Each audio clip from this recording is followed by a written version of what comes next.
Iya, puji Tuhan, Shalom, selamat siang, salam sejahtera, salam kasih Kristus bagi kita semua, di mana saja berada. Saya sekarang berada di Pulau Raimuti, di Manokwari, Papua Barat. Puji Tuhan, dengan perkenanan Tuhan, Tuhan izinkan kami ada di pulau ini. Ada hal penting yang saya mau sharing, bagikan bagi Bapak Ibu, saudara-saudari umat-umat Tuhan. Kita masih ada dalam suasana Paskah.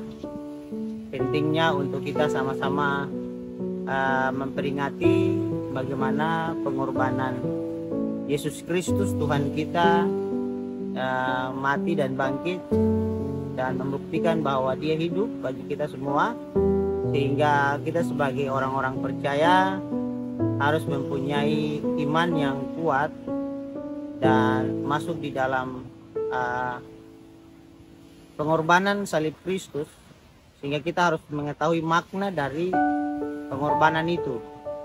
Karena justru itu satu hal penting yang saya mau hari ini sharing untuk kita, bahwa dari zaman dulu penciptaan sampai sekarang ini, kita bersyukur bahwa Allah memiliki inisiatif datang ke dalam dunia melalui Yesus Kristus untuk menyelamatkan manusia dari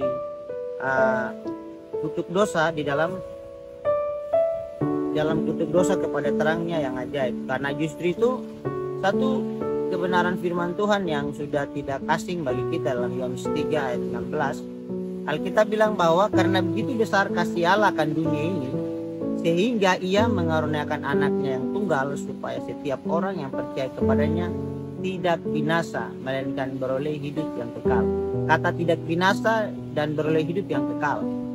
Nah, tidak binasa ini berarti kita tidak masuk di dalam kerajaan neraka yang kekal. Itu kebinasaan. Nah, saudara bayangkan bahwa berapa ribu manusia yang ada di dunia ini yang sedang ada di dalam kebinasaan. Karena itu kalau saudara hari baik-baik, ini kita bukan bicara soal agama, tapi saya bicara tentang satu pribadi namanya Yesus yang membawa manusia dari kebinasaan kepada kekekalan. Karena itu setiap konsep manusia itu berbeda-beda. Saya percaya mungkin ajaran-ajaran lain, pengajaran-pengajaran yang lain mengajarkan keselamatan, tapi saya mau bilang bahwa di dalam karya penebusan Kristus itu sempurna. Karena itu Alkitab bilang bahwa Dia bayar kita bukan dengan emas atau perak, tapi Dia bayar kita dengan darahnya sendiri. Makanya kalau orang Kristen hari ini tidak mengerti bahwa pengorbanan salib Kristus itu sangat berarti bagi kita. Karena justru sangat berarti bagi kita, kita perlu membawa diri kita sebagai korban lagi. Kenapa sebagai korban?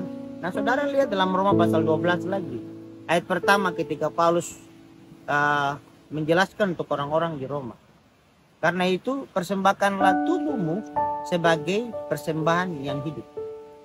Itu adalah ibadahmu yang sejati. Nah, di situ kita tahu bahwa Tuhan membutuhkan persembahan lagi, bukan hanya sekedar uang, bukan hanya sekedar satu hal yang kita bawa di hadapan Tuhan, tidak.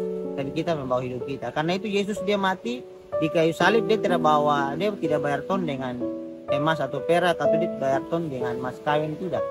Tapi Dia membuktikan Dia bayar kita dengan dirinya sendiri. Makanya kenapa persembahan yang paling sejati adalah kita punya hidup. Kita punya hidup di hadapan Tuhan. Tuhan mau juga kita korbankan diri. Korbankan diri bukan berarti kita mati di kayu salib, bukan. Tapi membawa hati, jiwa, tubuh ini sebagai korban.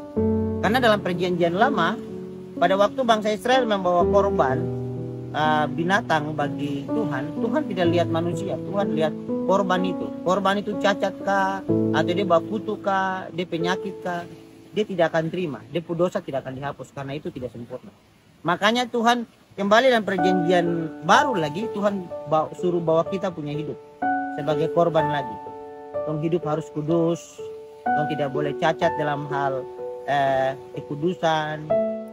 Nah, itu yang Tuhan mau. Karena itu Bapak Ibu umat-umat Tuhan, saya percaya kita orang Nasrani Dan juga non-Nasrani, siapapun kita di hari ini.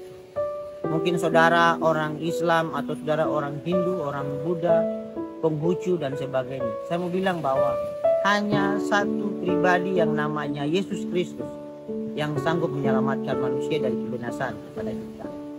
Puji Tuhan, sebelum saya mengakhiri khotbah di hari ini, saya rindu untuk kita berdoa bersama-sama. Mungkin saudara ada di rumah atau lagi duduk, atau saudara lagi santai-santai, mungkin saudara lain persoalan. Saya percaya bahwa darah Paskah itu Yesus Kristus akan sanggup memulihkan segala sesuatu. Mari kita berdoa. Bapa di sorga, kami berdoa di hari ini untuk setiap pemirsa dan juga Bapak Ibu, saudara-saudari yang menonton siaran ini atau menonton video ini. Hamba berdoa di mana saja dia berada, mungkin dalam pergumulan, persoalan. Hamba berdoa sehingga darah Paskah itu, Yesus Kristus itu sanggup memulihkan, mengubah segala sesuatu yang tidak mungkin menjadi mungkin. Hamba berdoa dari tempat ini, hamba percaya mujizat-Mu tidak bisa dibatasi oleh ruang dan waktu. Di dalam nama Yesus Kristus kami percaya bahwa Tuhan sanggup melakukan segala sesuatu. Haleluya, haleluya. Amin. Puji Tuhan, shalom. Tuhan memberkati kita semua.